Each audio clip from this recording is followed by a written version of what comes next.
Good afternoon, everyone, and thanks for coming to CSEP. And those from CSEP, you're welcome to be with us, Dr. Bhandari, Dr. Mohan, and my colleagues. A very warm welcome to you on the discussion on the India Copper Report.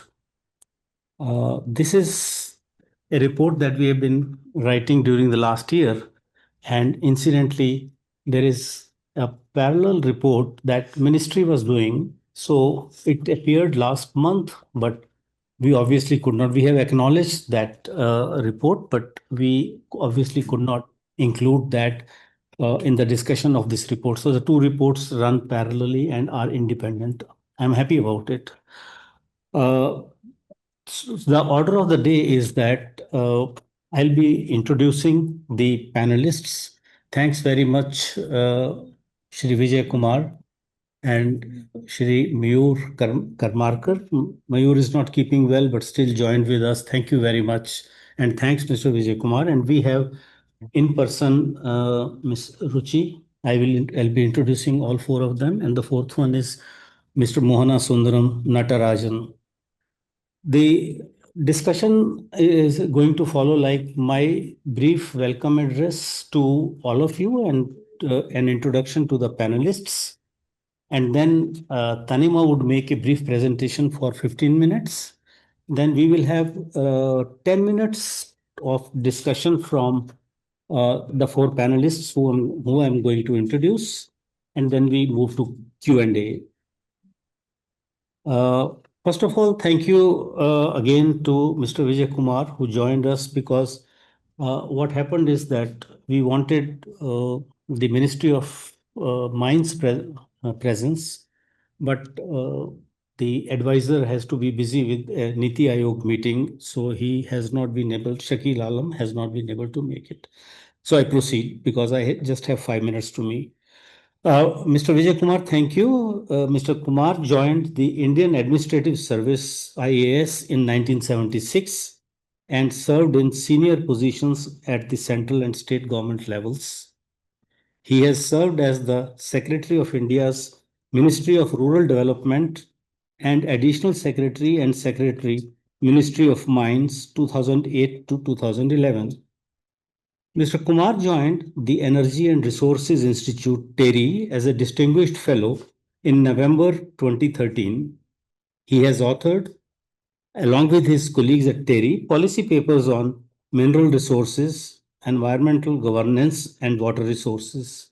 He has been a member of the United Nations International Resource Panel, IRP, since 2015, which considers issues relating to governance of resources and poverty. He is contributing author to the Rutledge Handbook of Extractive Industries and Sustainable Development 2022. And also, he is on the advisory board of our mining research team. So thank you very much, Mr. Kumar. Second in the order of speaking would be Ms. Ruchi Kukreja, who is with us. She heads the business development and advocacy at Hindalco Birla Group. Ms. Ruchi Kukreja is Head of Business Development and Advocacy Birla, as I said, and General Secretary of the Indian Primary Copper Association, IPCPA. With nearly 2 decades of experience in copper and non-ferrous industries, she has built Birla Copper's business development and policy vertical from the ground up. Ruchi combines deep commercial expertise with strategic leadership, driving customer-centric growth ecosystem partnerships, role in shaping India's copper value chain, and she has been BRICS Trailblazer 2022. So a very warm welcome to you, Ruchi. Third, in the order that we will be requesting is Mr. Mohan Sundaram Natarajan, who is Business Head Strategic and Precious Metals at Kutch Copper Limited. He has 30 years of experience in operations, project management, strategic development within the precious metals industry.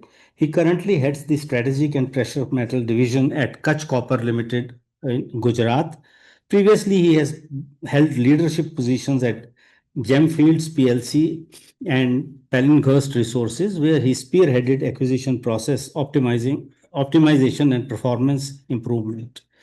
His academic qualifications are from London School of Economics and Political Science and London Business School with a metallurgy degree from University of East London.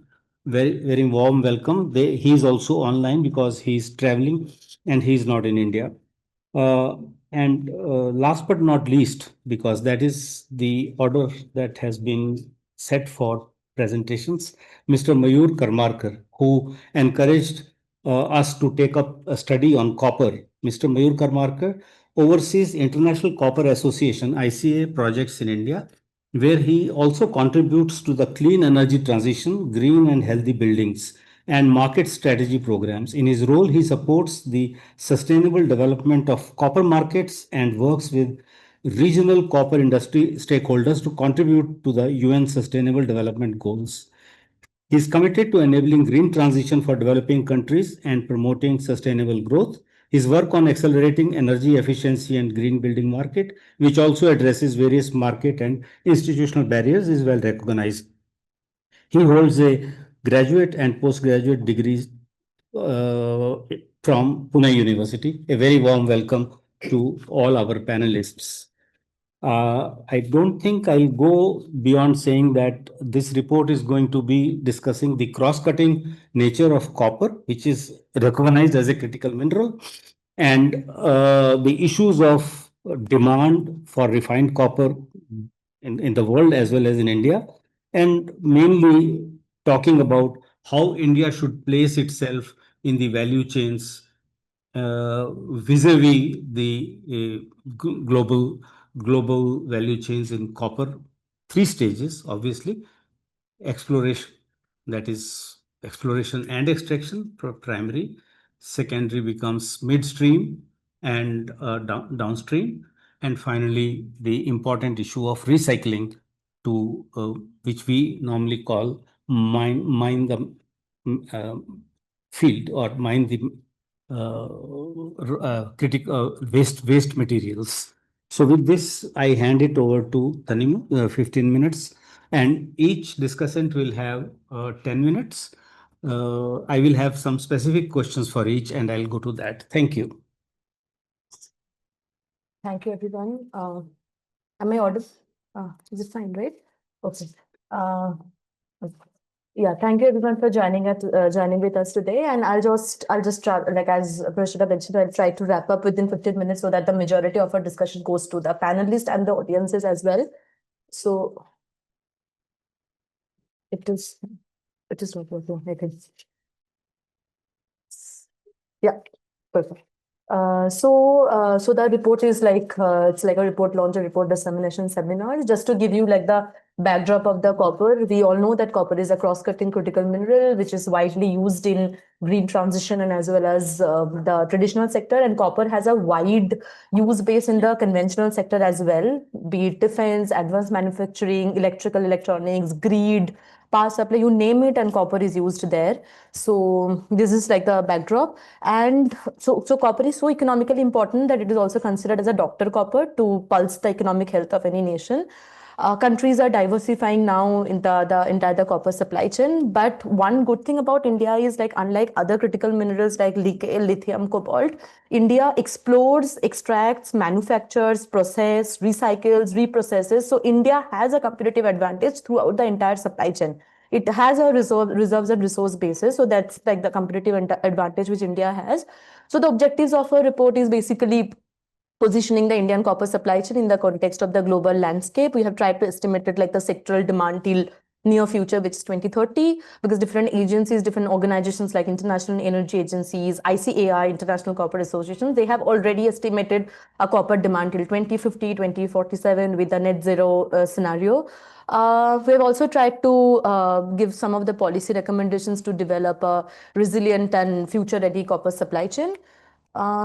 Like the usages part, which I have already discussed, that like globally, as I've already mentioned, like the copper has a more wider use base in the conventional sector, which is industrial, electrical, electronics, transportation. In the energy transition also, a lot of clean energy sector and the e-mobility also uses copper as a input material. This is for those of you people who are from non-mining background, is like the simplified representation of the copper value chain, starting from the exploration, extraction, smelting and refining, semis production, manufacturing, and recycling, because copper is also highly recyclable. So if you see like that, when copper is mined out of the mine, the copper percentage in a ore is basically 0.5 to 1.5% of copper. But when the copper, which is like the cathode form, which actually is an input to a lot of industries and downstream manufacturers, there the copper content has to be more than 99.99% of purity. So through the entire processing from the 0.5% to, it actually undergoes the stages of 99.99% of the purity. So this is like the demand projections. These, we have all the figures and all the databases in our report. I don't want to like go much about all this thing. Just to mention about both the conventional and energy transition sector, as you can see that the copper usages in the conventional sector, like the quantity is much more higher than the energy transition sector, where we have used EV, solar and wind. In the EV, we haven't included like the EV charging stations, mostly like the electric vehicles and the number of different type of electric vehicles, which we have computed till 2030. For the solar and wind, we have like CSEP has a paper on projections of critical minerals. We have used those numbers and all the statistics and the computation methodology of those figures to compute the copper requirement in the energy transition part. So now on the supply, so our paper, like report is basically on, navigating through demand and supply gap. So now coming to the supply side, as you can see, like both the copper extraction and the processing part, like upstream and midstream part is like highly concentrated, where extraction is still a little bit of diversified, where mostly like Latin American countries like Chile, Peru, DRC, they are in the copper extraction, where the copper processing is mostly dominated by China, as we like know. What are the challenges now in the global copper landscape, which is like globally, like average copper ore grade has declined by 25% over the years. Chile is a very copper dominant country. There itself, it has declined by around 30%, which is like the copper ore grade has declined in our country as well, which I'll later discuss in the India part of it. Let's focus on greenfield exploration, because greenfield exploration is something which needs a lot of risks, investment, technology, this thing, but this can also unlock like a very untapped potential. Mostly like in globally also, mostly mines go for brownfield exploration, which is kind of which assure mining a thing, but it is like a less risky. But greenfield exploration should also be focused at the same time. Limited discoveries, and we all know it is not related to like a mining sector. We have like countries are going for export restriction, resource nationalism, trade wars, tariff wars, geopolitical turmoil and things like that. On the midstream, there is an issue on like plummeting TC. So just to give a context about TCRC, which is like the treatment charges and refining charges, which is basically smelters and refiners pay to the miners so miners pay to the smelters and refiners to get their concentrates to be refined and smelted. So now over the years, it is a very, like the TCRCs are very plummeting. And recently, like I was discussing with Ruchi, and we will like listen from our panelists inside, they are like experts here today about all the impact of TCRCs, that it's like now negative. So it's also like affecting the processors' margins. Highly concentrated, which I've just discussed.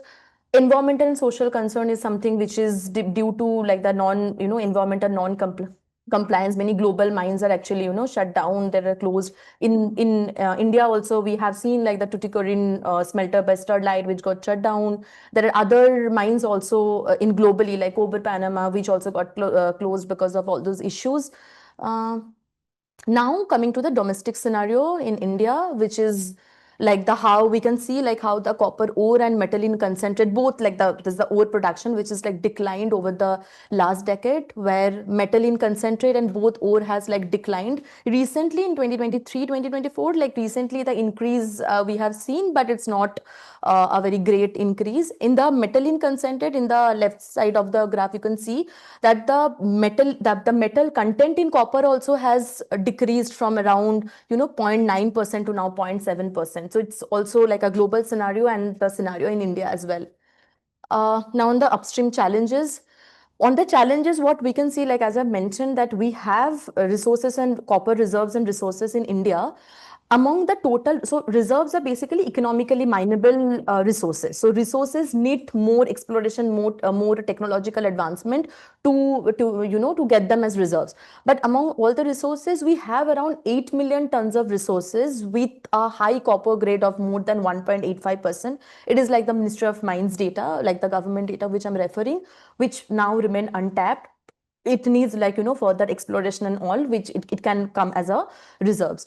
So on the now coming to the exploration, so NMET is a body which is like National Mineral Exploration Trust, which is now the name has been changed as National Mineral Exploration and Development Trust. So on the NMET data, if we see our exploration data, that why exploration is not happening, we have seen like the 4% of the total exploration budget out of NMET which got spent for the exploration in India. There is a very limited private sector participation in our domestic exploration scenario. In 2023, so among all the private sector agencies, there are, I think, 28 enlisted agencies in India, but out of these, only 3 private players are now currently exploring, including Tata Steel and some other enterprises in India. Exploration license was something which was introduced in 2023. Out of this EL, there are 3 EL blocks which are like auctioned, but as of now, all the 3 blocks got annulled, unfortunately, in 3 states in India. So exploration license also not getting much of the traction without a right to mineral concession, because like all the junior miners and private explorers, they put in a lot of huge risks and investment, so they need to have an assurance on the mining rights. So that is something we have discussed also. Extraction, we have now only one primary copper miner, which is HCL, Hindustan Copper. Their production, so they have kind of committed that they will increase their production by 12 million tons by 2017, but unfortunately, as of recently, the production is around like ranging between 3.6 to 3.8 million tons. Metal content is low, declined, which I've already discussed. Many of the HCL mines, so HCL now owns like 5 copper mines in India. So many of the HCL's mines are also nearing exhaustion. They're also expanding, but in the HCL's mines also greenfield exploration is not much happening. 5 copper blocks which got auctioned after 2015 when the auction regime came into picture. All those blocks are also not, as of now, not operational due to commercial non-viability. Now on the midstream, where we have used like the cathode is a midstream product, which you can see like that from 2018, there's a majorly the production actually plummeted out of the closure of the Tuticorin smelter by Sterlite from 2018, and from that year India has become a net importer of copper because of the closure of a single plant. But this picture will begin to improve because we have a new industry entrant, Kutch Copper by Adani. We have a panelist, Mr. Natarajan, with us, and we will hear more from his insights on how the Kutch Copper, like a new entry of the Kutch Copper, will play out. So I'm not discussing much about this midstream picture. We'll listen to them. The midstream processing challenges, which I kind of discussed, we also have a high import reliance on procuring cathodes, which hopefully will going to improve. Environmental externalities, which I've mentioned. In the one thing is also like in the bilateral negotiations also, because in the processing is also highly, like heavily technology dominant, technology oriented activity, but then technology transfer also doesn't get much of the enough attention. Mostly, resource acquisition, resource diplomacy, these only get much of the traction. Now the downstream, our downstream manufacturers mostly like wires, rods, tubes, and other things which like uses those products as semis. These are also high capex and opex required in downstream value chain. Technology transfer, there's also issue of patents because most of the many of the downstream products are also heavily patented. So it is a little bit of difficult for all the MSMEs or medium to small scale enterprises in the downstream. QC, so we also see that there are a lot of cheaper imports which happen, which is kind of infused through the trade agreements and all, which I'm going to discuss in our trade section of today's presentation. QCO, quality control order, which is again an issue in the copper cathodes, like raised by some of the downstream manufacturers during our stakeholder consultation while doing this research, that QCO is imposed on copper cathodes since 2023, and that kind of complicates the easy availability of cathodes to our downstream manufacturers. But again, this is going to improve, as I think Ruchi have mentioned, and we will also listen more from our panelist. PLI, we have PLI, production linked incentive scheme, as a benefit subsidiary schemes. We have PLI in some of the products which uses copper as input material, but PLI also should go much more beyond the production. It should also go, like, it shouldn't be at the assembly stage. There should be a criteria for procuring criteria, material efficiency, environmental standard, and all these things, so that it also ensures like enough vertical integration and domestic value addition. Now recycling. So as we are like just trying to close like so the recycling is also an important part in our like in the presentation, in the report as well, that secondary copper actually exhibits equivalent physical and performance properties as of the primary copper, like the mined copper, but it is like almost 85% less energy intensive. So recycling is something which should be like encouraged more. Globally, around 32% of copper usage comes from recycling. So on the urban mines, so we have written like a lot of articles and op-eds on Mind the Gap, that urban mines is, which is like the lot of electrical electronics goes to the end of use, and how we can leverage those, how we can actually, you know, get the embedded copper in these scraps and waste materials. So this is, but in recycling also we have like, it's not, everything is not very brighter on the recycling. We have a good collection rate, we have a good recycling rate, but mostly like the recycling does not go through, you know, proper refinement process, which is like proper resmelting and refining, which kind of tampers with the safety standards with the products which, you know, uses this recycled copper. So this is a hazard here on the recycling. But and also in the recycling sector is mostly like, you know, like fragmented, and it is not only like the copper recycling. I think almost every, even the battery recycling is also a little bit of fragmented, informal, and which also has its own occupational health hazards and other lot of things. India also now lacks a little bit of quality standard for scrap, which kind of leads to imports of low copper content scrap materials. And now I think the duty on the scrap is got removed, so the easy availability of scrap would be a little bit of available in Indian secondary copper market. On the trade we have, so on the trade we have all the trade figures on import and export, with whom we do export and import. We have all the trade figures. So mostly like I want to like you know, flag out some of the issues related to trade, that as I've mentioned, that some of the products on copper tubes and pipes which are kind of subsidized in many of the, you know, ASEAN countries like Malaysia, Vietnam, and all those countries. And so from those countries we, you know, import has increased, because, you know, tubes and pipes and some of the copper products are a little bit of cheaper there, and through these, you know, trade agreements and FTAs is get like, you know, easily imported in India. So that's an issue, and out of, because of this reason, there are 2 or 3 CVDs, like countervailing duties, were also imposed on those products.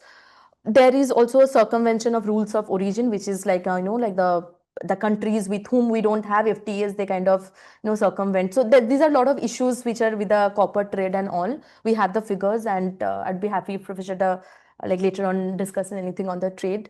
Now, we have also tried to, as we like conclude our presentation today, we have also tried to give some of the policy recommendations to the key stakeholders here, where in the upstream, we have really focused that when we have domestic reserves and resources, we really need to leverage those. We have to channelize more NMET funds towards, you know, private exploration with assured mining rights, streamline the entire mineral concession process, because it is not only in copper mining, in other mining also we have seen that there is a lot of pendencies, delays in the approvals and obtaining statutory clearances and all these things. So this little bit of need of streamlining there. We have only primary copper miner HCS, their performance needs to be evaluated, because they are as of now the only primary copper miner.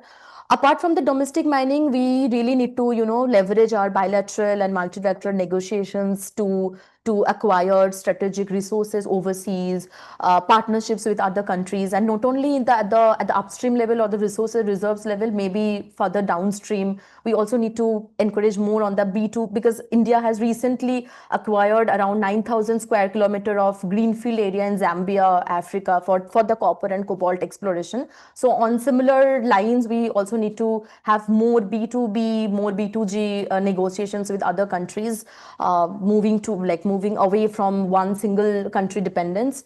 On the midstream, well, I know that the issues of TCRCs and all these things, they are plummeting. So there needs to be a strategic collaboration among miners, processors, and fabricators.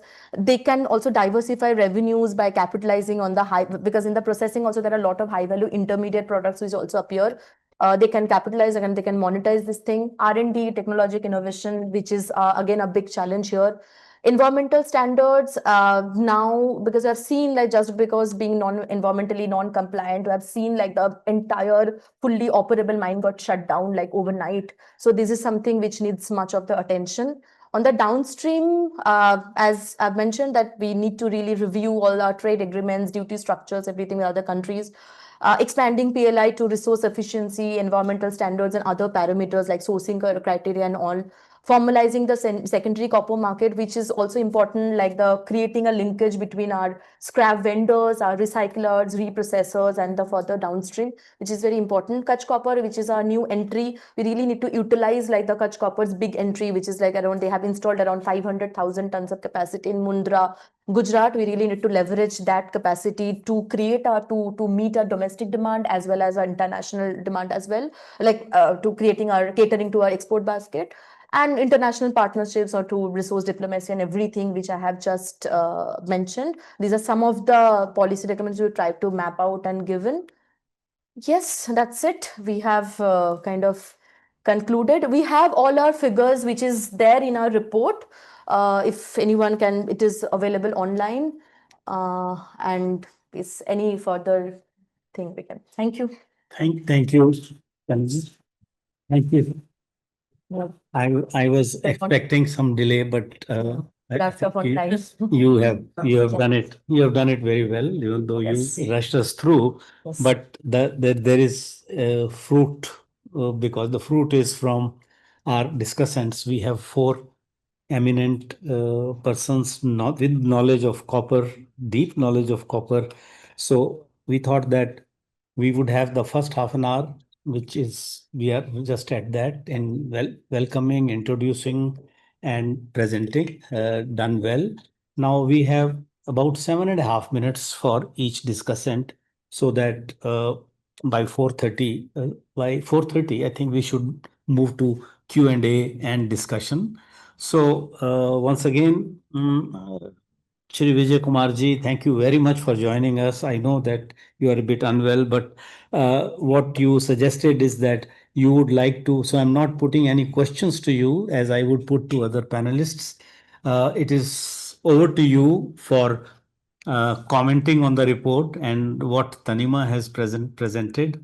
And also, thanks once again for being on our advisory council. Thank you very much. And over to you for 7.5 minutes now. Okay, thank you very much. And while I'll try and stick to time, please feel free to tell me when my time is up. Point number one. Point number two is if there are any questions that you would like to. Can you hear me? Am I audible? We are increasing the volume from our side. Okay. You can continue. Yeah. And second point is that in case there are any questions that you would like to ask, feel free either now or later. Because what I will try and do is give a kind of overview of my understanding of the report. Let me start by saying, of course, it's an excellent report, very timely, and brings focus back to Dr. Copper, as Tanima said.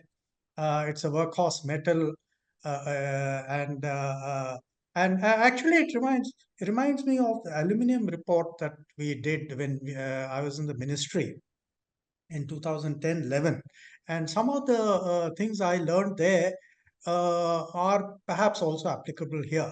I'll come to that. But let me also make a disclaimer. I am no longer in the Ministry of Mines, so while I'm filling in, please don't take my views as the views of the ministry. I'm sure their views are better represented in their own copper report, which I intend to read shortly.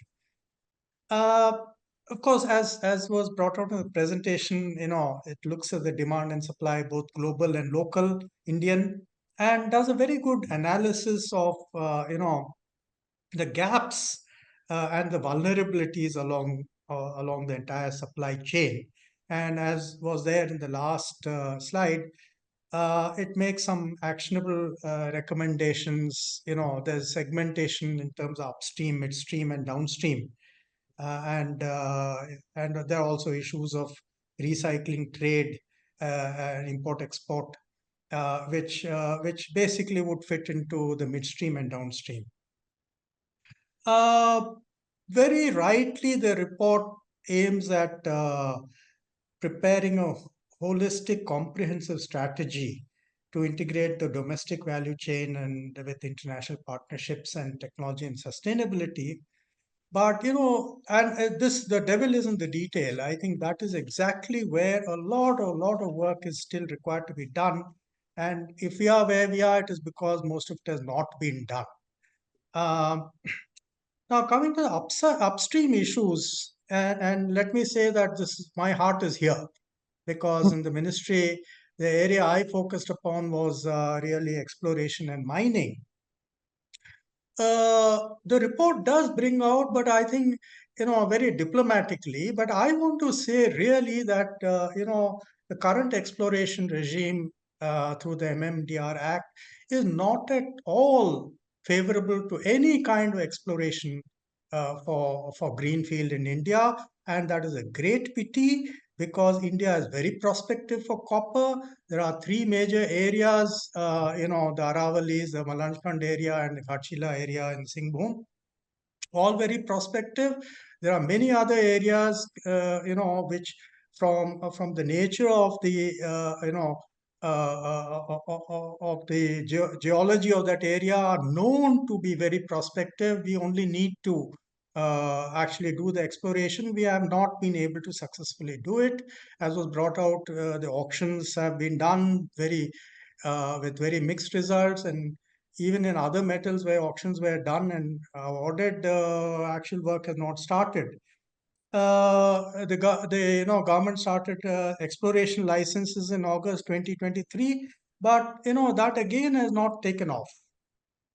And I think so. The report, when it makes policy recommendations that reforms are urgently needed to attract investment in exploration mining, and and their suggestion is that that can be done by giving the right of first refusal to grant mining rights to the person who does the exploration on the basis of which the deposit is auctioned. I think it still misses the point. And so I really think that maybe there should be an appendix which lists out some global best practices in exploration.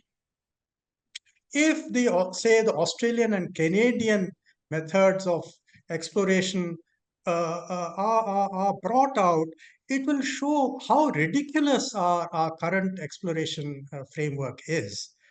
Because their junior exploration companies take money from the venture capital exchange at their own risk and cost, do exploration, fail, 1 in 100 succeeds, sells the data to someone else who does more work, who sells the data to someone else, and 3 or 4 times down the line, somebody has enough data to be able to take the plunge to go into the ground and do the detailed exploration. And if he finds something of economic and technical promise, he goes and gets a mining concession. Now, the auction regime does not at all follow that system. So I think as long as we do not clearly come out saying the current regime is not ever going to give you results, I think we will continue to lose the option of domestically increasing our copper resources. Now, and there are so many things that need to be done in that connection, including even changing the way we classify our resources, changing from UNFC to what is called the JORC system, and and accessing our data. I think one of the things that perhaps the report could have mentioned is how the data regime in India has changed over the last 15 years. There is now enormous amount of data. The national geochemical mapping and the national geophysical mapping which was done on 1:50,000 scale, should have unleashed enormous amount of activity. In China, they did it 20, 30 years ago, and their entire rare earths and many other metal, mining that started was due to their national geochemical program. We have not been able to make use of the data. I think this point also needs to come out, that we have the data. It is our mining concession grant regime That is the bottleneck. I think in the report, the mention was made of the NMET, National Mineral Exploration Trust. It is a government body or government control body. It is designed not to take risk, and exploration is all about risk.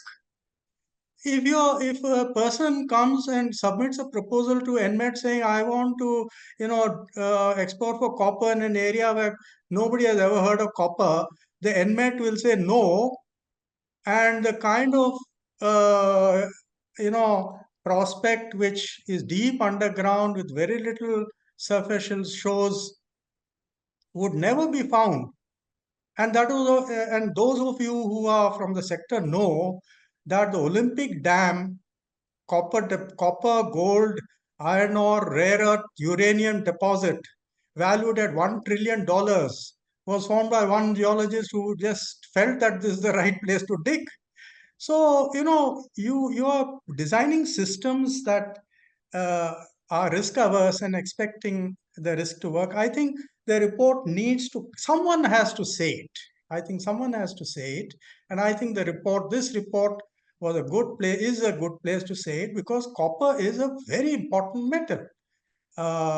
It is, as you rightly say, it is used in energy transition, uh, and it is a strategic metal. It is a critical metal, and I think these are too important an opportunity to leave things unsaid.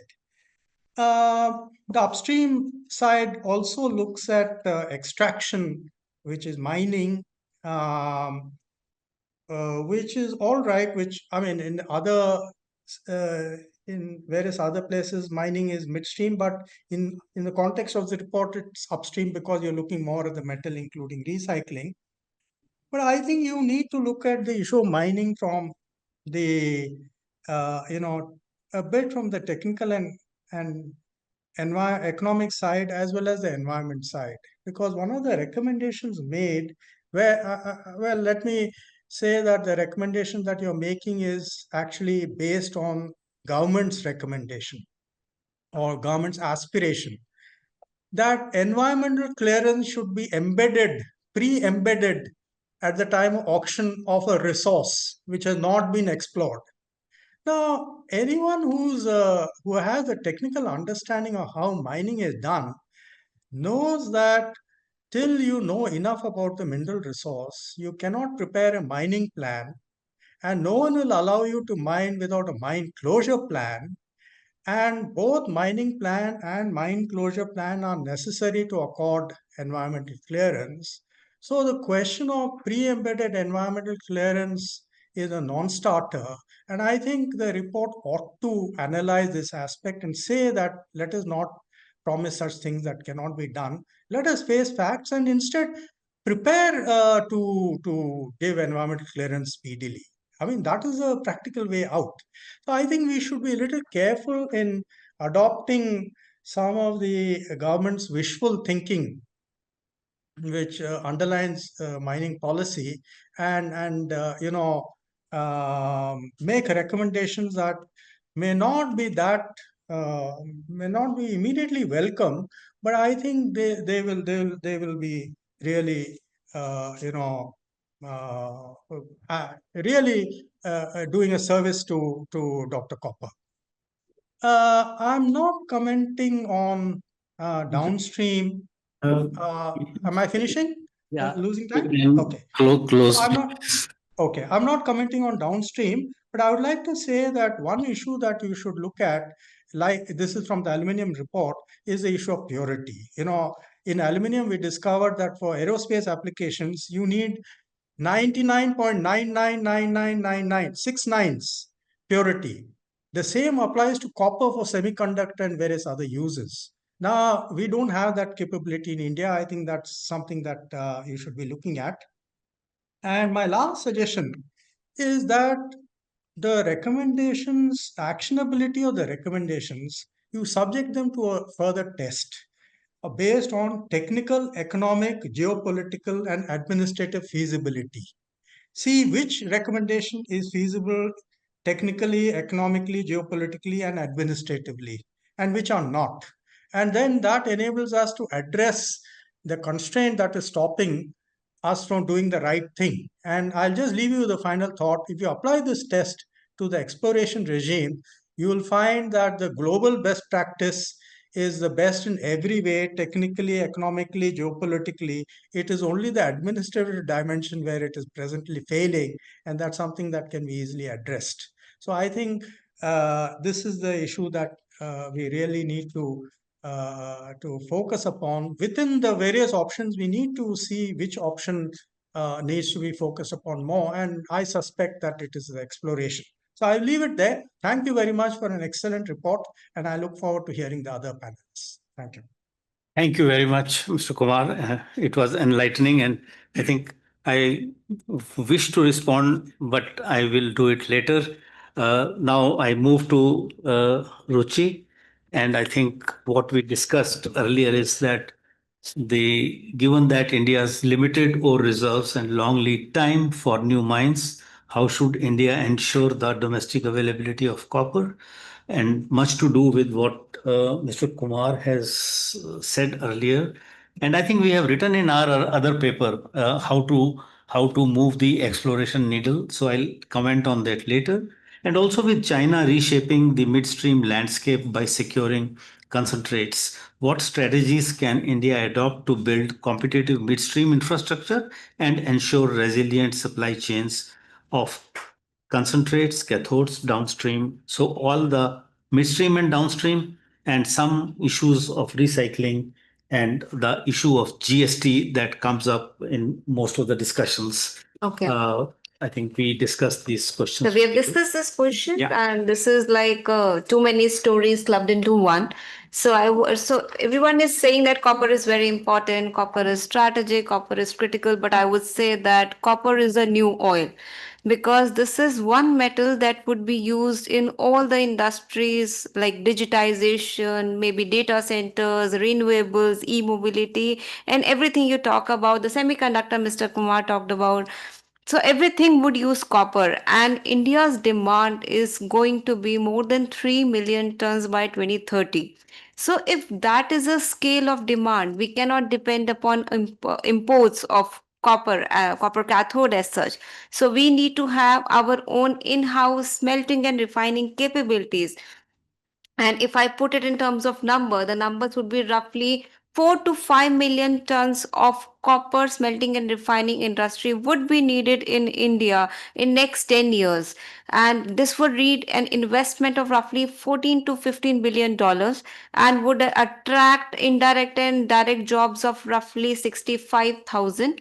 And if I put it in very simplistic terms, 0.5 million tons of smelting capacity would be needed every 2 to 3 years from now to sustain on the kind of demand India is coming up with. And to conclude this way, that India, it's not possible for India to depend upon imported cathodes, as there is no other country who would be able to spare that kind of cathodes capacities for India. It is only China who can suffice with it.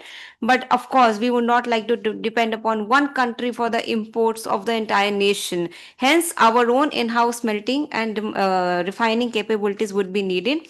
And when I touch the supply side of it, that while we have the smelting and refining, how would the concentrate requirement be fulfilled for 4 to 5 million tons? And if I put it in terms of numbers, 4 to 5 million tons of concentrate would need a mining investment of roughly $100 billion. And for any organization, it is not possible to invest on that scale. Hence, we need to see what other countries have done. And if I give some examples, what Japan has done, it is mostly the large trading organization who have invested into mining sector. What China has done, China's investment have majorly been through their own government backed companies. And hence, in India, we can do this through our PSUs collaboration. We can, like HCL and others, we can take it forward, and we can see how this collaboration can work jointly and Indian industry are willing to commit the requirement for next 10 years on the market prices without even having any discounts or other things, just the pure commercials on the market pricing basis. Now coming to the China story. So see, despite opportunities in India, we haven't seen any smelting investment since last 20 years. Kutch copper has come just recently. And this is because of the inconsistent policies and the FTAs which India has done a decade back, because of which finished goods were coming to India at the nil duties, making no economic sense for any investment to come in. To protect the domestic smelting industry, it is very important that copper upstream and downstream both are kept out of the future FTAs. And today's situation in smelting industry, it has become increasing challenging. One, because of the high capex, high capital cost. Second thing is the declining treatment and refining charges that we have been hearing from Tanima and others, of how declining treatment TCRCs have been hitting the industry badly. So to sustain investment in this sector, I think what policy decisions can be taken is to provide subsidy of roughly 20 to 30% on the high capital cost. We can consider even the subsidized electricity charges and other things at the start of the smelter. We can also think of the structured restructuring of the entire GST, because GST today is 18% in copper, which attracts lot of arbitrage and unfavorable industry environment. Hence, maybe if the GST is reduced to 5%, there is a lot of possibility for more and more investment into this sector. We can consider duty rebates on the imported equipments, because in a smelting industry, roughly 50% capex goes into the equipments. So all these things are few options. What more can possibly be done is on the duty structures, how to enhance sustainability of smelter in these challenging times. Can be increased duties on copper cathodes and rods from 5 to 7.5%, and also increase duties on the downstream products as in copper tubes, copper foils and other wires from 7.5 to 10 to 12%. Why I'm saying is because this will make smelting industry more sustainable without impacting the finished good prices which people like you and me buy from the market. So at least our copper industry will be little more sustainable in the times when its survival is becoming questionable. So these were the few points on the China, few points on the smelting industry. Now if I talked about the GST today, I had touched upon that today's GST rates are really very high. And another question you asked, third question you asked was on the recycling, right? So yeah, one thing is that Recycling connected with GST issues. yes, recycling connected with the GST issue. So copper scrap industry in India is highly fragmented and underutilized. Why? Because it's mostly informal in nature. And if we are able to restructure it in a way, it will be able to suffice roughly 30% of the country's requirement. Unfortunately, current policy framework has created distortions. Why? Because high quality scrap is being exported to other countries, majorly China, and while India is imported all poor quality scrap from across the world, making India a dumping ground of this bad quality product. So reduction on duty on scrap with parallel quality standards with no quality standards has actually worsened the situation, with imports in this year would be rising by 100%. So, to unlock the real potential of copper scrap and reduce dependence upon imports, India needs to first rationalize the GST across the value chain. This will eliminate the hidden incentives in the informal economy and establish a clear quality standard and certification framework for all the products which are being manufactured today and which would be manufactured in times to come, so that India becomes a quality supplier of the finished good rather than importing the bad quality scrap into the country. So by formalizing the ecosystem, by ensuring quality compliances, India can build a very resilient and competitive circular economy of copper, which is not there today.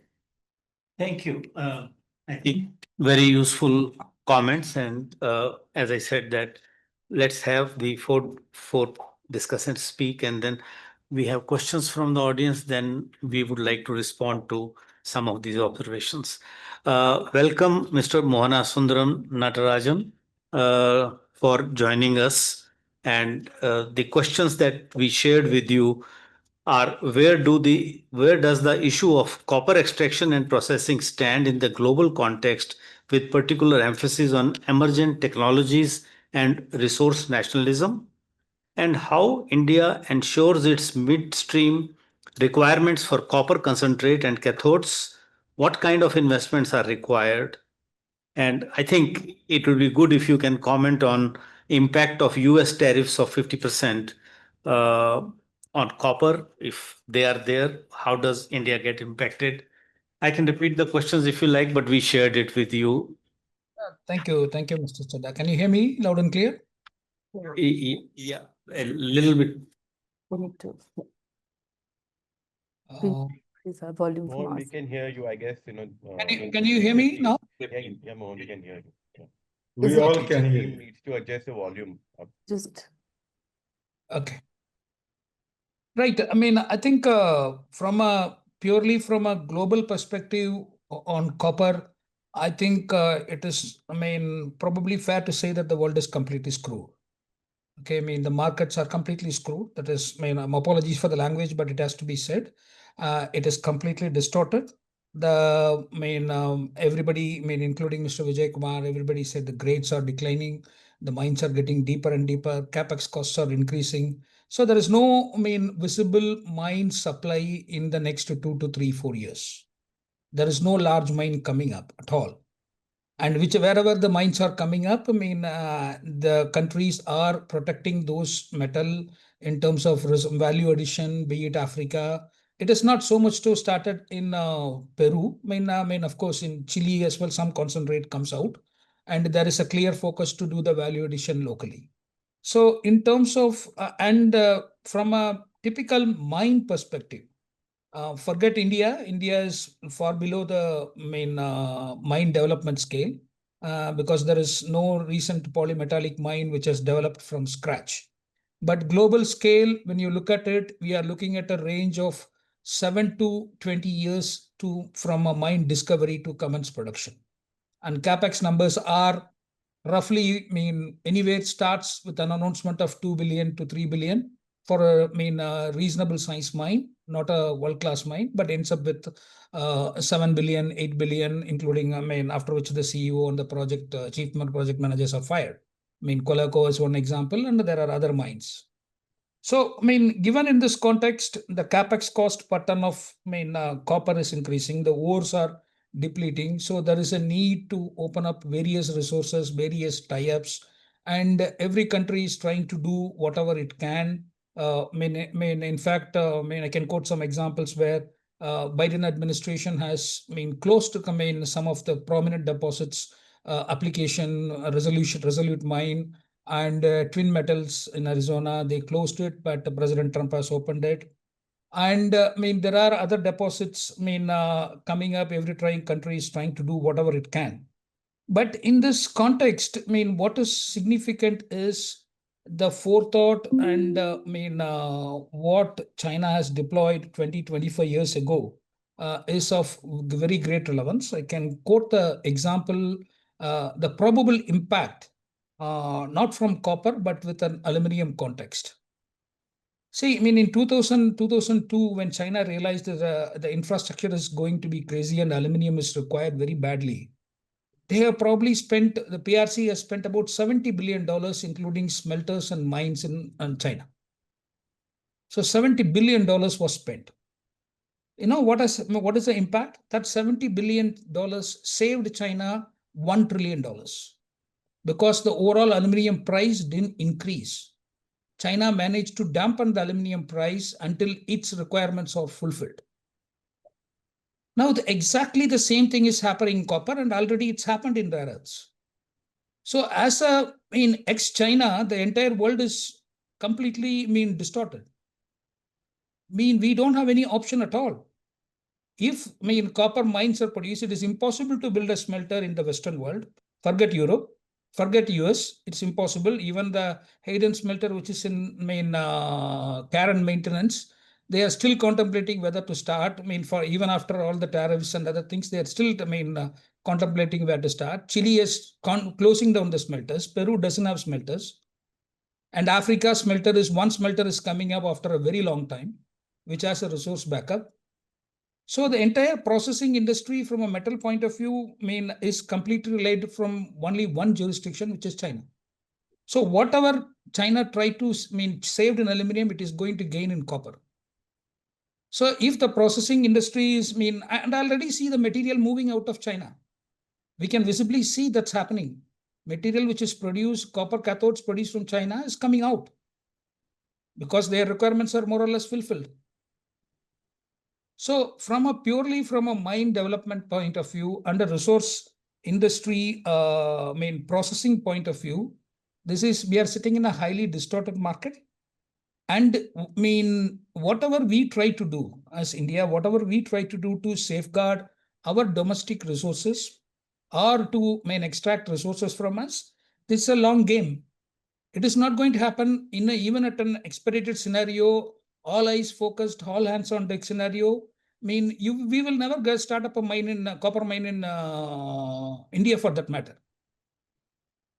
Because as Mr. Vijay Kumar rightly pointed out, until that one man who puts the money into the hole and develops identifies the occurrence, it is never going to be converted in reserve.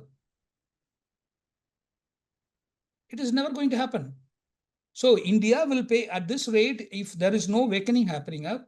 We, at a personal level, as a country level, we will be paying significantly to the miners overseas and to the processors, losing out to the processor overseas and paying a high price of copper.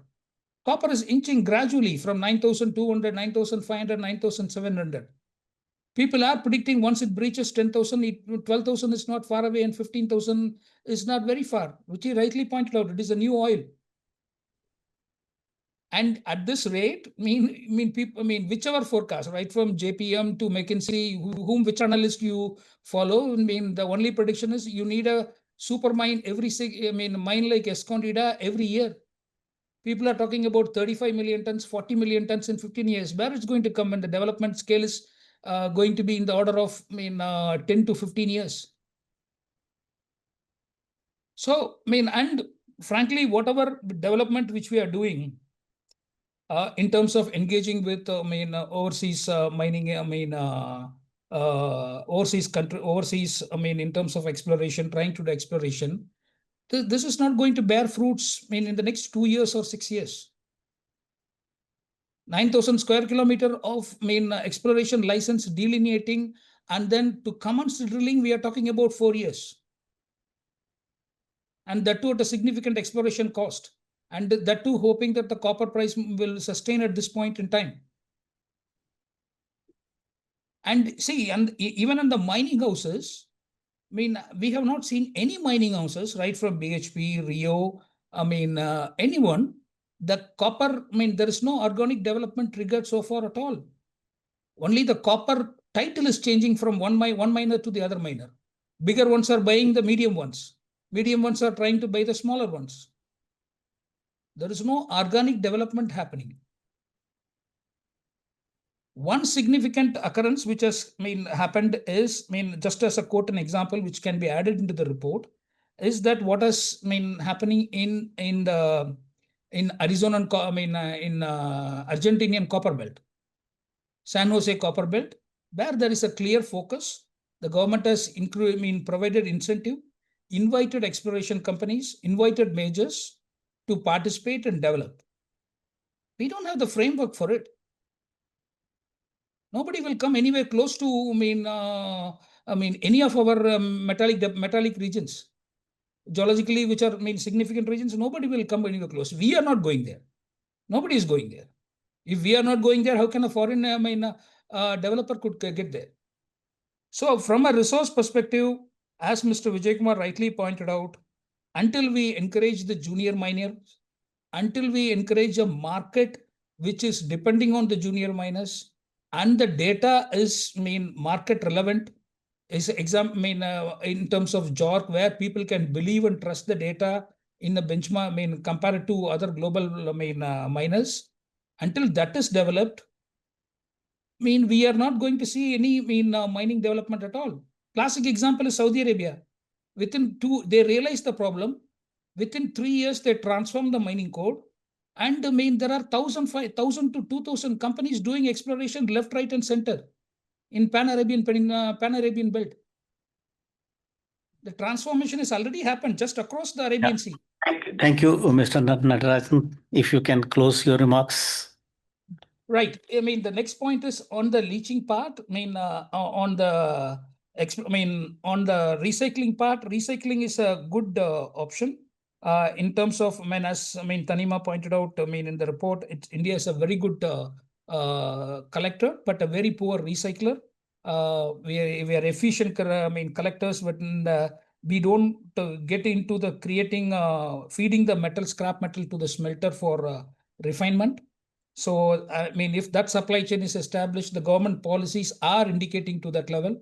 I think last week or this week, there was an announcement to support that activity. So I think eventually within the next 1 or 2 years, recycling, a supply chain would be established. That should be sensible. And frankly, on the last part of your question was pertaining to US supply chain, tariff impact. I think from the metal flow and the value which is going to United States from India, and compared to the total metal requirement, we are looking at probably 2 to 3% levels. It is going to hurt, definitely from a value-added perspective to the level of $200, $300 million. But I think that market would readjust eventually within finding it alternative sources to send the metal. So I don't think US tariffs will significantly impact our copper value added, because it was 240 last year, and last year it is the year before, and the last year it was 300, 360. So I think that market adjustment will do. We were not going to bleed purely on that. Thank you. Thank you, Mr. Natarajan. Very, very useful views we have noted. And now we move to Mr. Mayur Karmarkar. And Mayurji, the questions that we discussed with you relate to midstream and downstream. What are the important challenges India faces in the midstream landscape in terms of securing concentrates, requisite investments and technologies, and integration with domestic and global supply chains, and the issue of recycling, which comes up again and again, and how important is copper recycling for enhancing availability of copper metal in addition to existing smelting and refining facilities. Over to you, Mr. Karmarkar. Thank you, Dr. Chadha. Am I audible? Yes. Yes, you are. Okay, thanks. So thanks, Dr. Chadha and Tanima and CSEP for taking copper into this research area and coming out with a discussion paper, which definitely can provide the perspectives and the inputs going forward. So thank you very much. I think the coverage is quite extensive. And particularly on the questions what you have asked, I want to have one more perspective to the entire floor here. What we have been talking in terms of looking at the coppers as a resource, right from from the resource level into below the ground mine up to the the recycling. Now, if we really see the overall taking the advantage of copper's recyclability and recycling itself, and more so copper, unlike any other metal, is used in bulk in a conductivity application, which can be recovered very easily, and therefore the collection rate is very high, and which can be potentially recycled, compared to other metal where the collection rate is largely a problem. the extent at which each copper metal product made, copper is relatively easy in terms of, taking the end of life better. So if you really see, the copper overall below the ground and above the ground deposits by country, and this is with the new perspective of nationalism and more of nationalist interest. We as a country are very much, in a dire need of resources, which will be in all the form. We require, feedstock in form of the concentrate. We have not enough reserves and resources, and even if we go further exploration, definitely the demand supply gap cannot be met through the any exploration and further mining happening within a country. So we will have to go ahead with the import of concentrate like any other developed country or the developing country has done. But we should not miss the end of life potential. And just for example, like, Mohan gave the right example of China's strategy for aluminum, which NDRC, which is equivalent of their planning commission of old times, has done. Right now, the Chinese Communist Party is working of surviving of the future demand with the end of life scrap coming over the future, because they believe as the country gets to the maturity, the level of economic maturity will require lesser material, and definitely whatever the current demand is, you don't require so much of the metal demand. And their entire planning process is working is that how they can survive on above the ground mine, which can be called an urban mine or any above the ground mine, and have lesser and lesser dependency going from, the below the ground real mine. So I think this part of the aspect is very much important for CSEP like think tank to look at, which can provide a perspective for the country wherein we will have to have a largely a strategy of focusing on recycling. The current issue of recycling, which Ruchi and Mohan has discussed, that we don't have the recycling, we do the remelting, and therefore the quality, which Tanima also has mentioned, that can be fixed very quickly. But on a long term, we need to really see as how we can also leverage on end of life and look at this as a resource, as a part of strategy. Because in a report you have said somewhere that the import dependency on a feedstock is still 50%, but assuming the local demand is met through the scrap currently. But as the demand keeps on increasing, that percentage of the local scrap is not good enough in terms of meeting that future demand, because the current end of life scrap largely depends on how much of the copper came into the economy 20, 25 years back, which is the life of the product in India.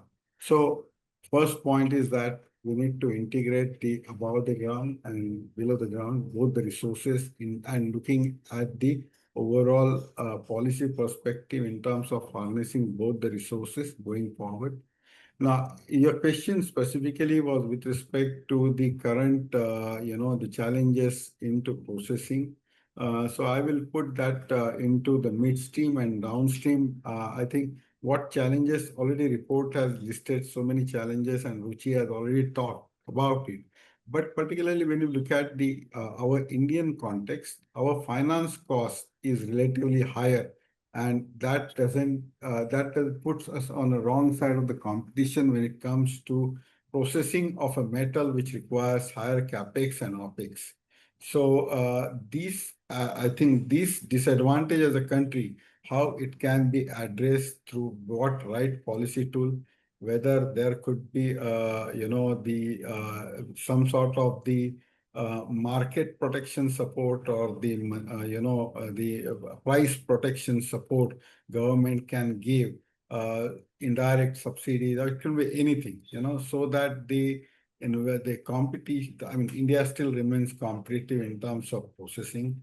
I remember while working with the vision document of our Ministry of Mines, there were two investors or two candidates aggressively talking about investing into smelting refining capacity, but things have changed substantially in last 3 or 4 months. Largely the reason what Ruchi mentioned is about the higher TCRC rate and also the lot of uncertainty in terms of getting the concentrate.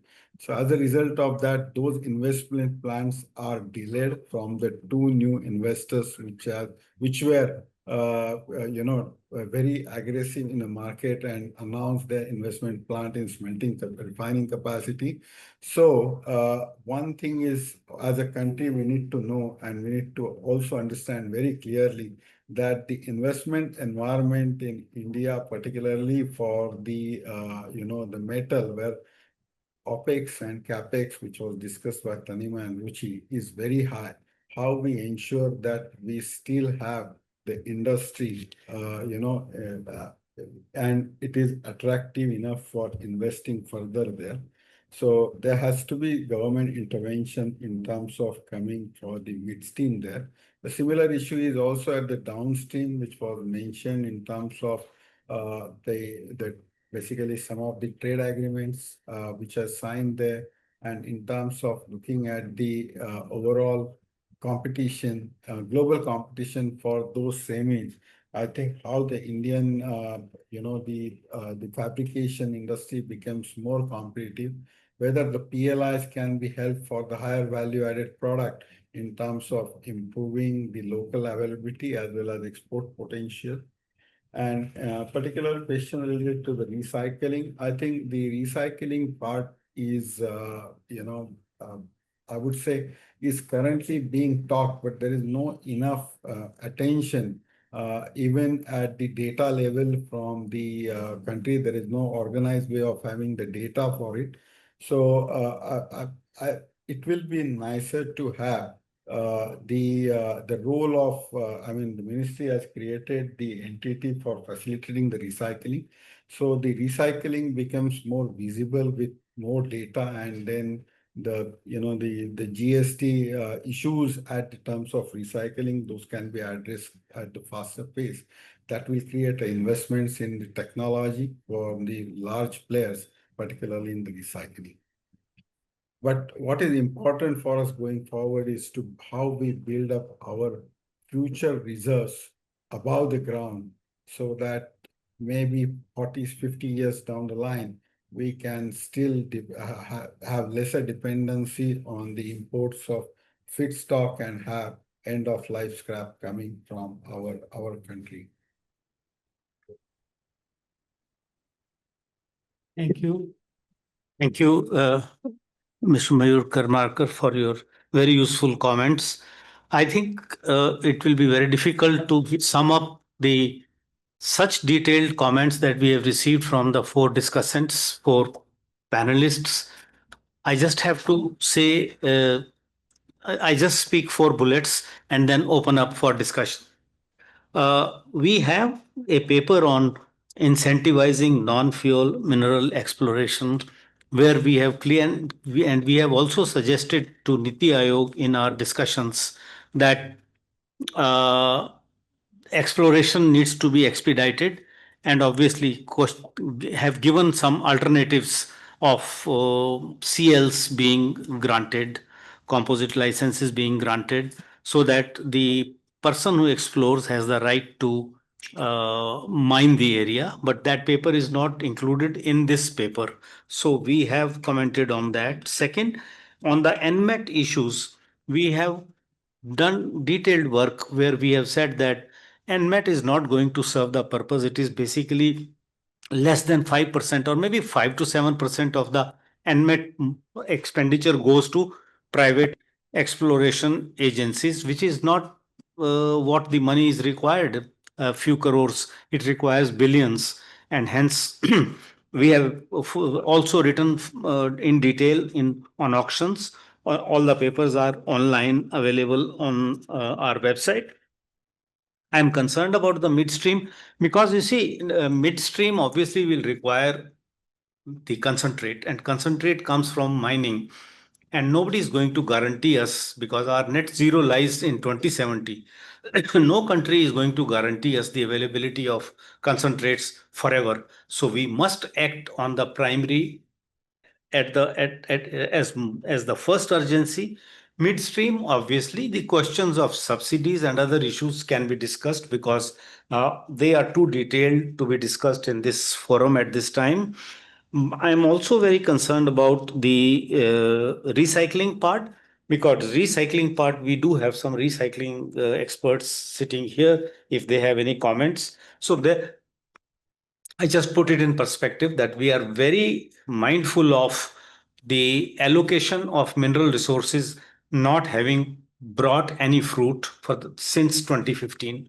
B, we are mindful of the fact that junior explorers don't come to our country, and they are the guys who can see a place and say that looks like copper lies here, and finally the downstream. So I don't think I will have time to discuss all the questions, but floor is open. We can have uh, maybe 2 or 3 rounds of questions. Mr. Chadha, just one addition to this Please. point. As you were saying, midstream can be discussed and we need to deliberate what can be done. But we have to see what China has done. China was in a similar situation as we are in today. They didn't have the mining capabilities, but they have developed their smelting and refining capabilities in absence of mining. They are looking for the concentrate now. They are procuring from all over the world concentrate. But today they hold a 15 million tons of processing capability as in smelting and refining. So this is the situation we are going to be in. The mining has to be is concentrated to the 10 geographies of the world, and similarly smelting is also concentrated to the 10 geographies of the world. That is the global bifurcation of how resources have been fragmented across the world. So if India has to prosper in terms of copper, we have to replicate what China has already done. Thank you. I only said that in this limited period, we may not be able to discuss the issue of subsidies, and so we would love to have one more session on that sometime later. And very happy to have you join us in that session. Open to questions, even though I'm guilty, I'm a bit late in closing, but we still have 10 minutes to go, and with our president's permission. You can increase the thing depending upon the question. Okay, so if you allow us 10-15 minutes more, I'll be. Okay.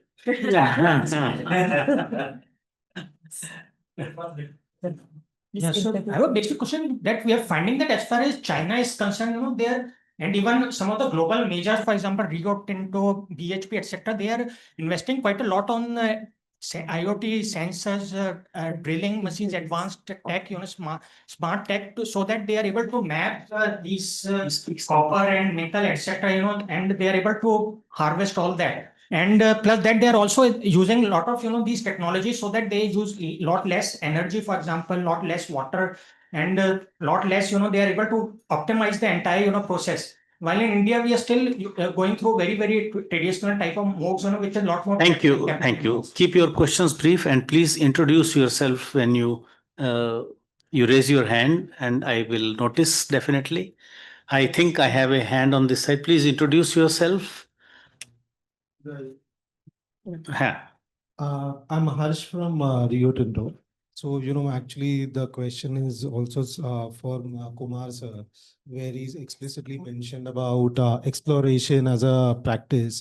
Given that, exploration, one of the few areas where no global company has a significant presence here. Sir, where do you spoke about the Australia and the Canada model as well, but you think that public-private partnership also is a model which can work over a period of time, wherein private companies can work with GSI, or because of the legacy constraints which we have, we will continue with the same model where because global companies are not putting money in exploration, technology adoption, job creation, manufacturing jobs, skill transfers, investments are all hampering the sector. And, it is eventually, obviously, we're talking about the demand supply gap, but maybe we are not addressing the big hole in the room first, because that is where the demand and supply will solve. So we have two questions that China is doing differently, which obviously Ruchi has answered in part and may like to take the comment. But the second question from Harsh Rio Tinto is to Mr. Kumar. Yes, yes. And any other questions, so that I have three? Yeah. Yes, please introduce us. This is Shaun Ray from ICRIA. I'd like to draw your attention to Kabul. I mean, has there been anything that Kabul has been doing in regard to copper? And this is for Ms. Kukreja. Also, you talked about, I think in your presentation, Tanima, you talked about rules of origin. So what is the problem with the rules of origin? Why is, I mean, not that, is it not tightened up? So how is that happening? Thank you. Okay, I think China question has been discussed in detail. Mr. Kumar, if you would have comment on Harsh asking about the exploration issues, though we have discussed it, but maybe once again. Yeah, thanks.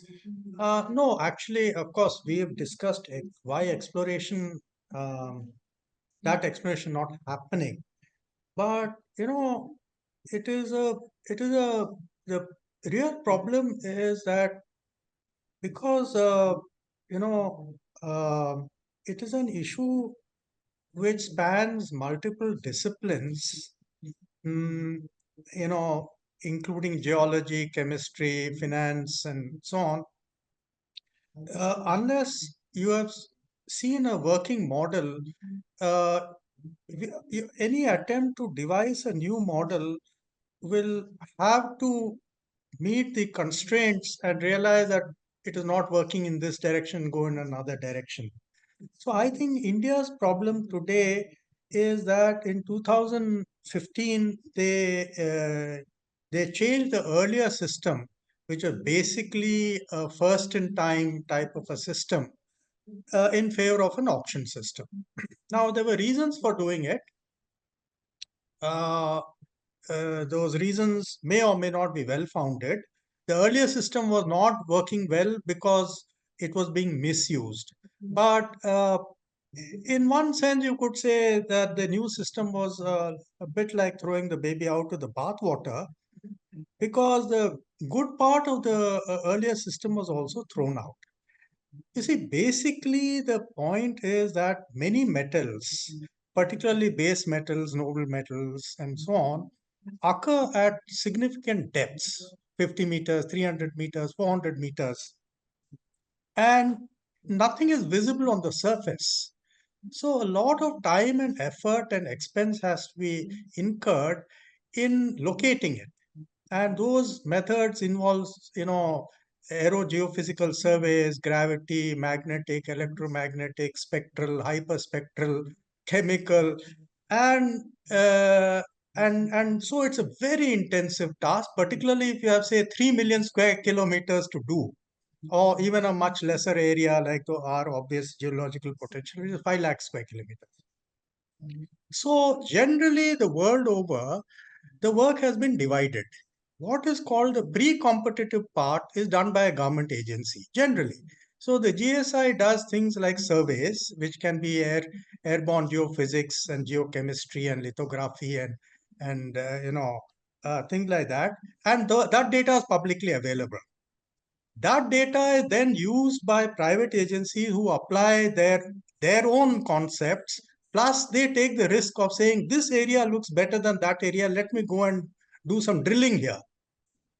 So that transition from data to spending money on a risk is something only private sector can take. Now, out of 100 such risks, one will pan out. So you spend $1 million 99 times. On the 100th time, you may get $1 billion, or you may get nothing also. That risk only private sector can take. If we try to take any part of the risk, the CAG, CVC, and CBI will be on our necks in a minute. So we have to apportion the task, and the way of apportioning it is to do the competitive part by government, which is basically the GSI and the AMD for atomic minerals, and to leave the competitive part to the private sector. Because we don't know the nature of the risk and why they take the risk and so on, we have to leave it to them.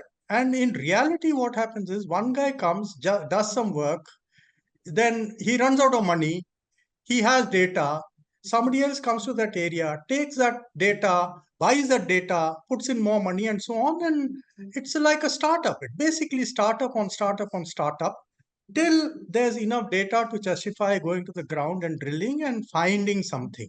At that stage, the bigger miners come in.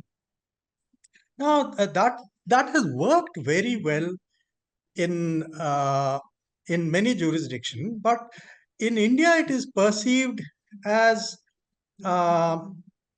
being somehow amenable to being misused by favoring somebody to be given a jurisdiction. Now, unless that part is analyzed and those fears are set at rest and everything is made transparent, we will not be able to adopt the global best practice. On the other hand, the present practice is not leading us anywhere, which is why we are stuck in the middle, neither able to go this way nor able to go that way. The basic trick is to understand the nature and extent of the risk. Public sector can never take that risk. No public sector, we have so many public sectors, HCL is there, SAIL is there. None of them does exploration for deep-seated minerals like copper. Even HCL's finds were relatively, I think it was in the 60s. They were not that remarkable, and they were medium-sized deposits. I know, the nature of the geology of the Bundelkhand and the Aravalis and the Singhbhum is such that it is there. Any geologist will tell you it is there. Question is, where is it? And who's going to find it? You have to take that risk and dig and dig and dig. 99.99% you will not find it. Just that luck that somebody will find it. Only private sector can take that risk. Thank you, Mr. Kumar. There are two other questions that have been asked. One is on Kabil, which is again a public sector conglomeration of 3 public sector organizations, and it is doing some exploration elsewhere. But as Mr. Kumar said, the exploration has to be done by private. So unless B2B interests are involved, G2G interests or G2G collaborations may not serve the purpose. If you have any comment on Kabil, since So I mean, I actually I agree to what Mr. Kumar is saying, that private organizations have to pitch in, but the systems and the structure of exploration for the private organization have to be little adaptable for them to do it. There are several nuances involved in the explorations. We have been giving a lot of inputs to the mines already of what need to be done and how it need to be done. But you see, even if we start today, it will take minimum 4, 5, 6 years of exploration. Even if you are very lucky, you will find something, then 4 years for a mine to get operation, minimum 10 years are gone there. So what will we do for next 10 years? At least we need to plan that. And what we have today, as ma'am has asked, on the rules of origin part of it. So if you see, I'll give a very good example here of rules of origin. India has signed FTA with UAE. And what has been done is that rules of origin have been put at 40%, and in bracket they have given a clause or melt, cast and roll. So even if the rules of origin were that you need to do a 40% value addition with that or clause of melt, cast and roll, you are not doing any value addition, less than 1% of value addition, and you are just sending the material to India. The finished goods are being dumped into India, and the volumes this year would be 150,000 tons. So you see at what scale we are talking. On one side, we are saying that we need to invest more. On other side, we are just handling the imports of roughly 1.15 million tons. So that way, it's disruptive of how FTAs have been signed. You see ASEAN again rules of origin 40%, but it's a consortium of countries put together. One country having just one smelter, they are sending to their neighboring countries, and India is again getting wires from Malaysia, Vietnam, and all across. So, I mean, it's a joke that how FTAs were signed. We need to be cautious now, at least. Thank you. Can I comment on this issue of Kabul from Yeah, please. Vijay Kumar here? You see, in my view, Kabul is not a bad idea, but one should not have too much expectations from it because it is public sector and its accountability to parliament and institutions is very high. If they acquire any asset abroad, it will be fairly valued, which means that they will almost always acquire a well prospected deposit which has been fully explored. Its economically extractable mineral reserves will have been estimated very well, and so they will be buying something which can go to mining maybe in a few years and they can get it. So it will give you some kind of supply chain assurance, but they will not. It is not the kind of venture where somebody goes into a greenfield area, prospects and finds copper, and then brings it to development and makes a windfall profit 100 times or 1,000 times. So purely as securing resource, it is okay. You may end up with copper costing a little more than the market, but that you may have to take that risk in order to get the supply assurance. So as a strategy, it is not a bad idea, but it's not going to be a main strategy, or should not be the main strategy. At any time, the government on the other side can nationalize it, and then you're stuck. And so, just to add to it, I see Kabul focus more on lithium and cobalt rather than copper. Yeah, they're doing something in Africa, and if Veda would like to, okay. And I think the comments on rules of origin, if you download our report, we have given the example of ASEAN countries in our report. So maybe another round of questions. Yeah. Can I ask? Yes. Yes, please. Please Introduce yourself so that others know. Sure. Hello, everybody. I'm Sohal from Swaniti Initiative, and I work in the policy engagement team, and then we do a lot of work around the questions of critical minerals and this transition. So my question is about the technical aspect of it, specifically smelting. Your report showed that China controls 44% of global copper processing, which we all agree is a major risk. But we are simultaneously planning to expand domestic smelting capacity using the same Chinese dominated technology and equipment. Are we just creating a different kind of China dependency, or are we truly moving towards self-sufficiency? That is a doubt that I have. Thank you. And thank you, Rajesh, for such a great presentation, and Tanima and Ruchi. It was a really wonderful presentation, and the data was really useful for us. Thank you. Thank you. I think Mohan would like to answer this question. There is another question, I think. Okay. Ganesh. Ganesh. Hello, my name is Ganesh. I work here at CSEP, and there's a quick question regarding a comment made at the end. She had made about how we need to follow a similar model to China. Given that a lot of countries now are going towards resource nationalism and wanting to keep value in their own countries, is that still feasible at this stage for India to be importing raw materials? So there are two questions. One more we can take. Yeah. There's one half a question, follow up on, this resource national. Has there been any disruption of copper trade? Disruption. So I'm Nishit Srivastava. I work with a development bank called KFW. I'm new in this sector. I'm still learning, but it was mentioned that by Mr. Mohan that banks in India are not quite cost competitive. So just wanted to understand what kind of appraisal processes banks should use, because this sector is a highly a challenging sector. So every risk has a cost associated to it. And the cost there is no bank who will take the cost on its own. It has to pass on the risks. So what needs to be done for banks to develop their appraisal reports? Thank you.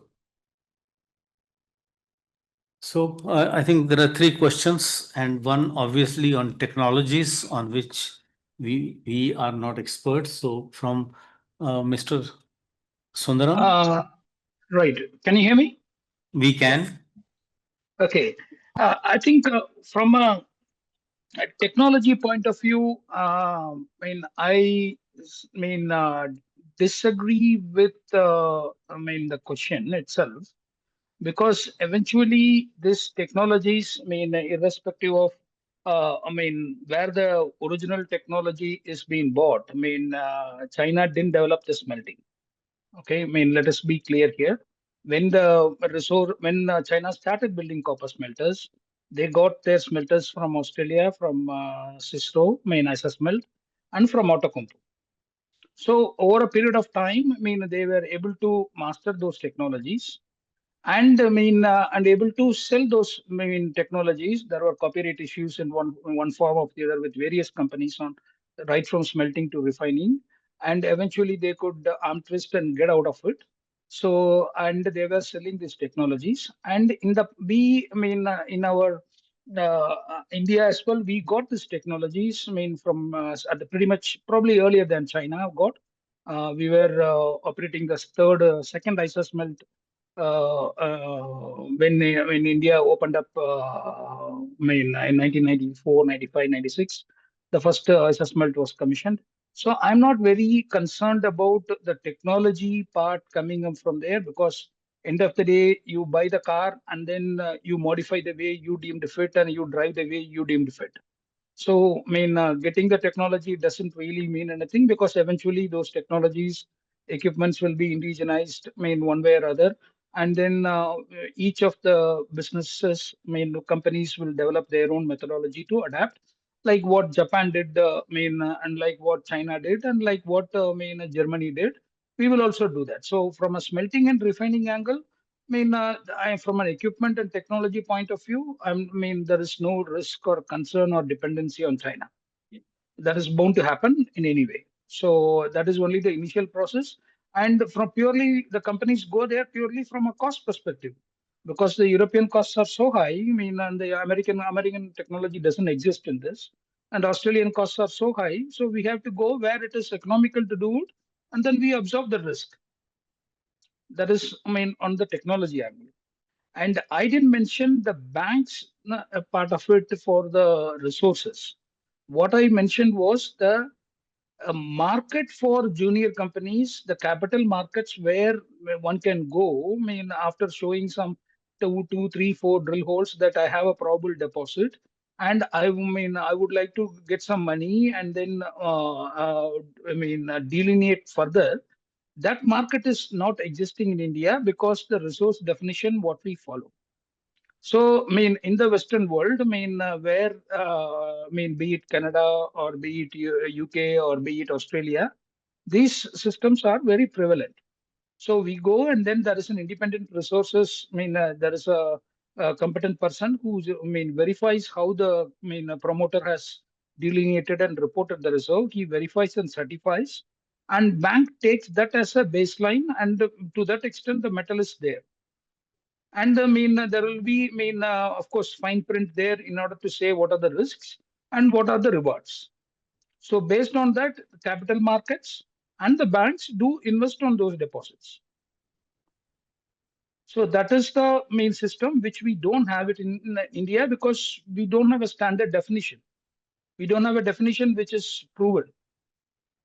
So moment we adopt the international standards, moment we make our standards come, from current UNHC standards, 111, 222, 333 to JOG standards of reserve, probable and resources and the reserves, then we are aligned with the global investors, and people will treat them with due respect. In terms of the metal contained in the ground, and that education for the banks will eventually happen once the system is deployed. because of whatever happened in in the last 25 years, say from abuse of the system, which was prevalent pre 2015, and then the new system, we didn't have the time for that to mature and evolve. So, nobody with the right mind, forget banks, even a private investors will not go anywhere close to. Thanks, Mr. Mohan. I think taken in that spirit, I think, banks can't take the risk if there are no explorers, and explorers are not there just because there are no promised returns in future. So that's an important question. But I think So very sorry. Actually, it was not Mr. Mohan. Actually, it was Mr. Mayur who said this. So sorry from my side. Okay. But he has answered it. Okay. You said to Mr. Mohan. Okay. So I think there was a question from Ganesh about the resource nationalism, and from Dr. Mohan about disruption in. Yeah. So I'll just give one comment, and then because we have experts from the industry here, the resource nationalism is going to have a serious impact, because if the countries say that we will value add in our own country, and there are examples from Indonesia already coming out, therefore it becomes even more important that exploration and primary extraction has to be given due respect and place in order, because as I always say, the net zero is 2070, decades of after decades. And if you say that it's going to take 16 years, it's going to take 15 years, but someday you have to start.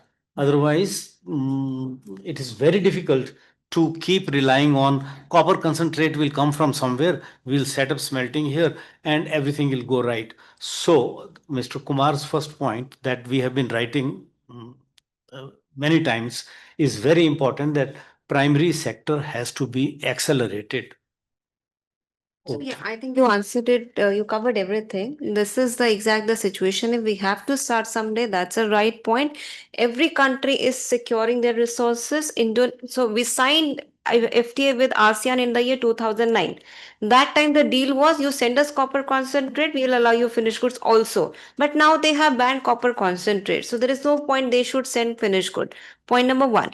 Like Chile, like country, they are also trying to set up their own more and more smelting so that they can export more and more value added finished product to other countries. So for us also, we need to start somewhere. That is the right thing. How should we intensify? That's a very broader discussion and needs a different narrative of how it has started. So yeah, Mr. Rajesh has already covered everything.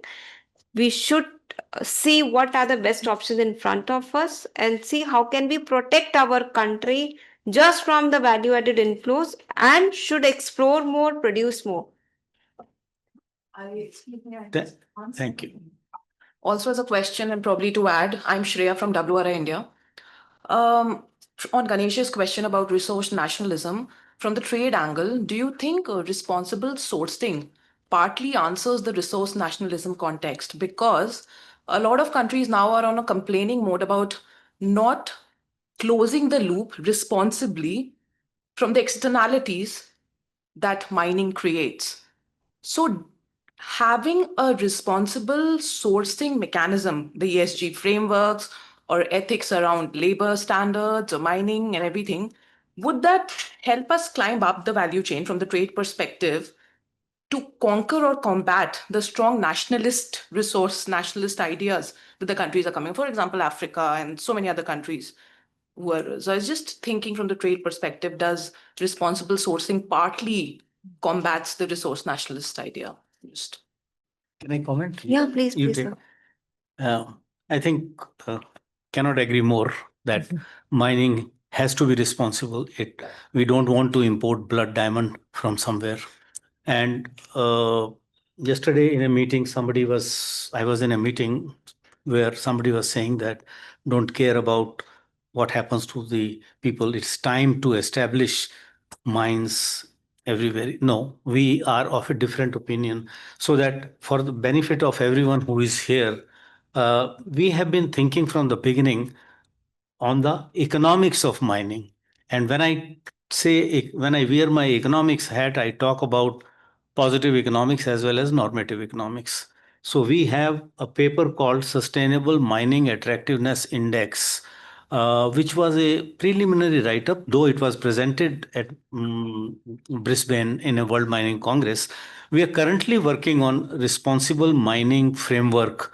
How can India develop the responsible mining framework and see that the government, the stakeholders buy it? So we are already through that study, and we are very mindful of the fact that externalities need to be taken care of in whatever way.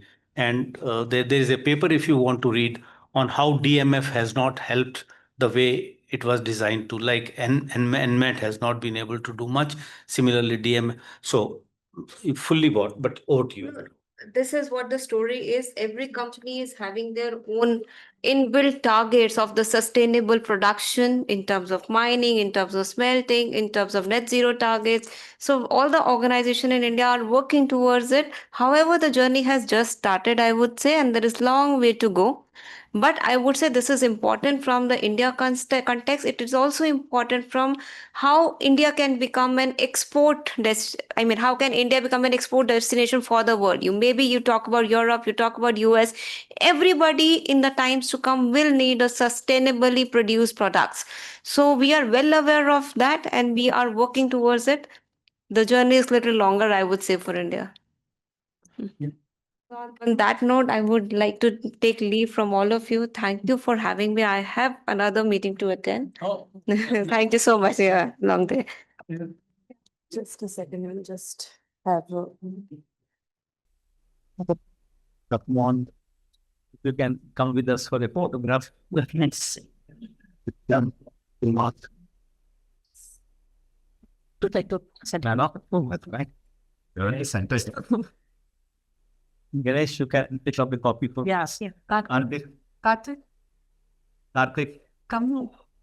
Just pick up a copy. Just pick up a copy. And yeah, it's fine. Yes.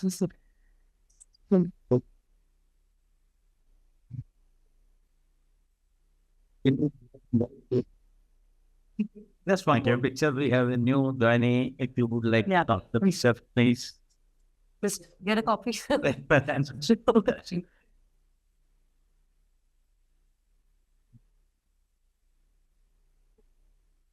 Thank you. Thank you very much. so much. Thank you.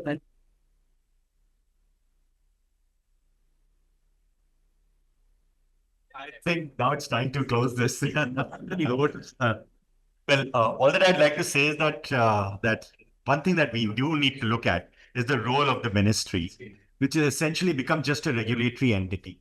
It needs to be a far more positively inclined ministry, which is looking into making these products available. So I think that's perhaps another study on the institutional structure of mining. See ya. Thank you.